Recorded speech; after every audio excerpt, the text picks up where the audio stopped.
Finally पूर्ण packing झाली होती आमची आणि घरचं सर्व आवरलं होतं आणि आमच्या ग्रुपचं आधीच डिसाईड झालं होतं, की आपण घरी नाही जेवण करायचं, आपण टिफिन घेऊन जायचे म्हणून. त्यासाठी मी मस्त छान पराठे आणि चटणी वगैरे केली होती घरीच तयार आणि आम्ही सर्व मग तिथे घेऊन गेलो.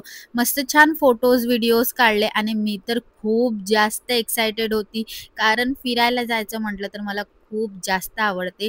आणि सर्वजणांनी हाय केलं तुम्हाला आणि सर्व खूप जास्त हॅपी होते. मग त्यानंतर ना तुम्हाला सांगते आमची नागपूर टू मुंबईपर्यंत ट्रेनचं रिझर्वेशन होतं आणि त्यानंतर तिकडनं आम्ही फ्लाईटनी जाणार आहे. सर्वांना खूप जास्त भूक लागली होती आणि तसे ट्रेनमध्ये बसलं की असं वाटते ना, की काय खावं आणि काय नाही.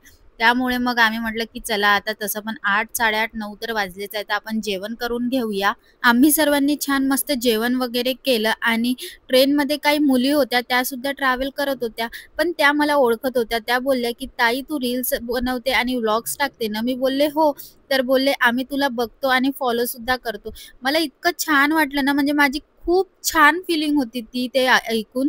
मग त्यानंतर म्हटलं चला आता जेवण वगैरे तर झालं आहे. कुछ मीठा हो जाए, तर मी घेतले होते सोनरोल. तर म्हटलं चला आता सर्व मस्त छान सोनरोल खाऊया आणि सर्वजण बोलले, की "हो, काहीतरी गोड झालंच पाहिजे." म्हणून मग आम्ही मस्त छान सोनरोल वगैरे खाल्ले.